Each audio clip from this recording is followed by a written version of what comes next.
और एक निवेदन हाथ जोड़ करबद्ध है, प्रयास करना जब जब जिस जिस महीने में जो जो प्रदोष पढ़ा करे, जब प्रदोष पढ़े बन सके 1 बेलपत्र, बन सके 5 बेलपत्र, शमी पत्र, हरा मूंग बेलपत्र, एक कलश के अंदर थोड़ा सा पानी लेकर 1 बेलपत्र, हरा मूंग, शमी पत्र डालकर और उसमें थोड़ा सा गुड़ डालकर भगवान शिव का स्मरण कर कर प्रदोष काल में, मान लो कोई काम आपका बहुत जरूरी है, बहुत दिनों से आप थक गए हैं, नहीं हो रहा, कर्जा बढ़ रहा है, धन नहीं आ रहा, व्यापार नहीं चढ़ रहा, या कोई समस्या बहुत प्रबल है, कोई एग्जाम में बैठ रहे हो नहीं हो रहा, परीक्षा भी दे दी है, रिजल्ट आने ही वाला है, तो भी प्रदोष काल में, प्रदोष के समय वो जल मूंग, समीपत्र और बेलपत्र और गुड़ का शंकर के शिवलिंग को समर्पित करना प्रारंभ कर दो। 2 या 3 प्रदोष करोगे, बाबा आपकी मनोकामना शीघ्र पूर्ण कर देगा। 2 या 3 करो। जब कोई कह दे कि तुम्हारी जिंदगी में दुख ही दुख है, जब कोई कह दे तुम्हारे जीवन में कष्ट ही कष्ट है, तब एक काम चालू करो, शिव की आराधना।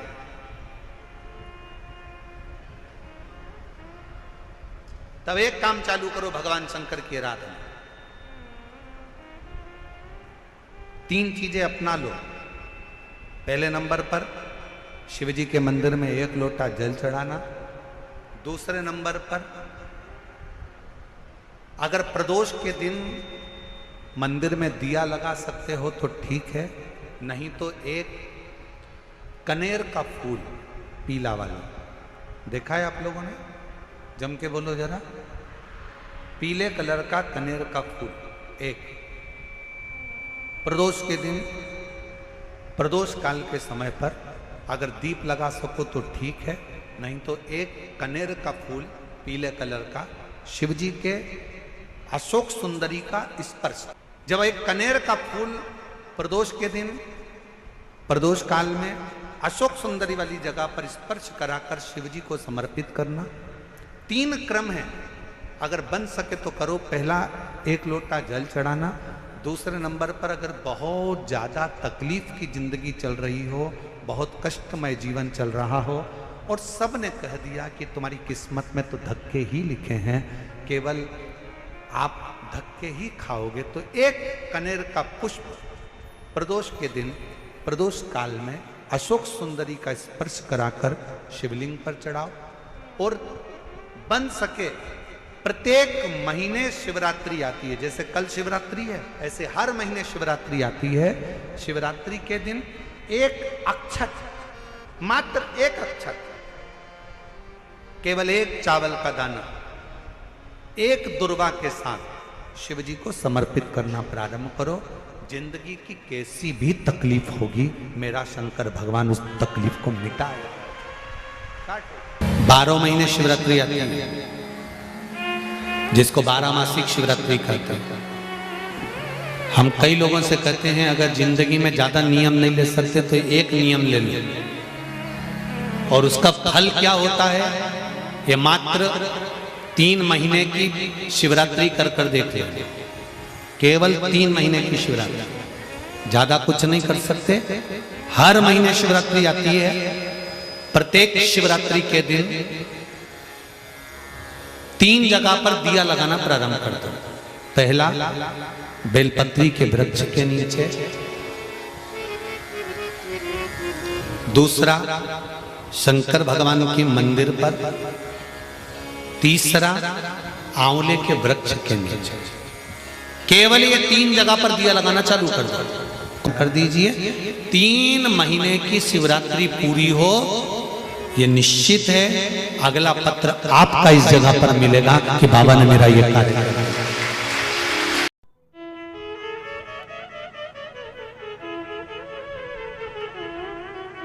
धतूरा तो ब्रह्मा जी, ब्रह्मदेव, एक धतूरे का बहुत अच्छा क्रम है महाराज। वो केवल शिवरात्रि के दिन करने का होता है। कहते हैं जिसका व्यापार ना चले, व्यवसाय ना चल रहा हो, बहुत ज्यादा कष्ट में जीवन निकल रहा हो और बहुत ही ज्यादा तकलीफ हो रही हो, तो धतूरे को हल्दी में डुबोकर शंकर भगवान को शिवरात्रि के दिन रात को 12 बजे समर्पित करें। उस धतूरे को वापस उठा लाएं 5-10 मिनट के बाद, श्री शिवाय नमस्तुभ्यम बोलकर लाल कपड़े में उसको बांधकर व्यापार वाली जगह में कहीं पर भी उसको बांध दिया जाए। व्यापार पीछे नहीं हटता, व्यापार अग्रण्य भाव में बढ़ता चले जाता है। महाराज उस धतूरे को केवल परंतु शिवरात्रि के दिन रात को 12 बजे ही किया जाए, हल्दी में डुबोना पड़ता है।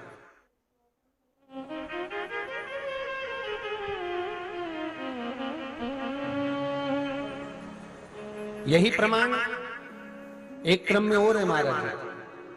लिंग पुराण कहती है, मान लो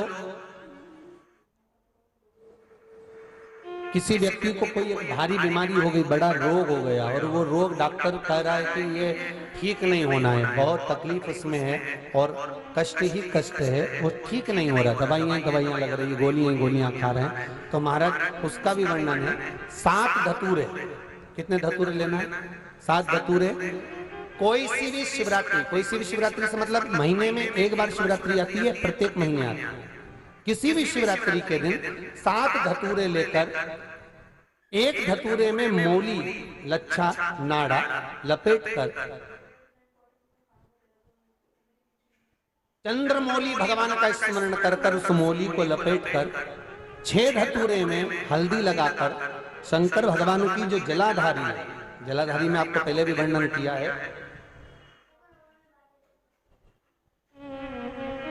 शंकर भगवान का ये शिवलिंग है, ये जलाधारी है, ये भगवान का जल निकलने का स्त्रोत, चरणारविंद का भाव। शिवलिंग जहां रखा हुआ है ये पार्वती जी का हस्त कमल, जो ये गोल भाग है ये पार्वती का हस्त कमल, जहां शिवलिंग रखा है। जहां से जल नीचे गिरता है उसके सीधे भाग में श्री गणेश जी महाराज का स्थान है, उसके उल्टे भाग में श्री कार्तिकेय जी का स्थान है। जलाधारी के सामने एक मोटी सी लाइन होती है, कहीं सांप बना होता है, कहीं स्थान बना होता है। जो मोटी सी लाइन है ये शंकर भगवान की सबसे छोटी लड़की अशोक सुंदरी का स्थान है। जलाधारी के ऊपर जो 3 टेकी लगी है ये भृगु ऋषि का भृंगी गण का स्थान है। इसके ऊपर जो कलश है, कलश में जो पानी भरा जाता है वो पानी जो बूंद बूंद नीचे गिरता है ये शंकर भगवान की 5 लड़कियों का स्थान है। जया, विषहरा, सामरीबारी, धोतली और देव, ये 5 लड़कियों का स्थान है। शंकर भगवान का संपूर्ण परिवार शिवलिंग के सामने से जहां से जल चालू होता है गिरने के लिए नीचे की ओर जब जल जाता है उस स्थान पर भगवान शंकर के सारे गणों का स्थान है। फिर जब जल बहकर सामने की ओर जाता है, जितनी दूर तक जल जाता है उतनी दूर तक भगवान शंकर के उस जल भाग को ग्रहण करने के लिए 33 कोटि देवताओं का स्थान है। इसलिए उस जल को हम लांघते नहीं है क्योंकि वहां 33 कोटि देवता विराजमान रहते हैं।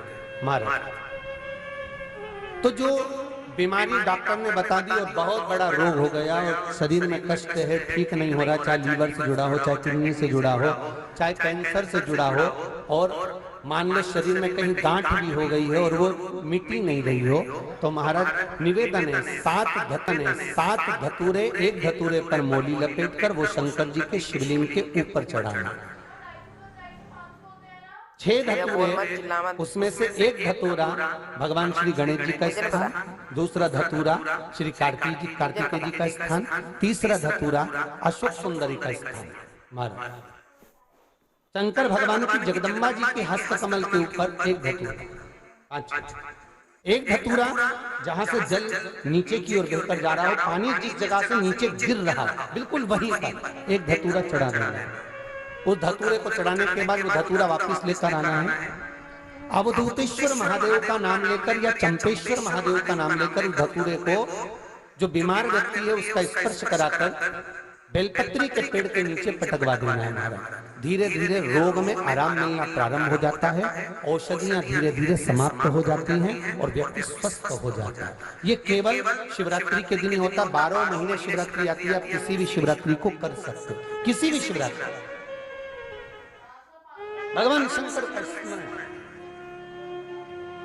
महाराज जी कोई पूछे कि ये किस पुराण से लिया गया है तो आप बता देना, लिंग पुराण के तृतीय स्कंद भाव में से वर्णन लिया गया है। ठीक है, कौन से पुराण में से है? लिंग पुराण के अंतर्गत। आप उसका स्मरण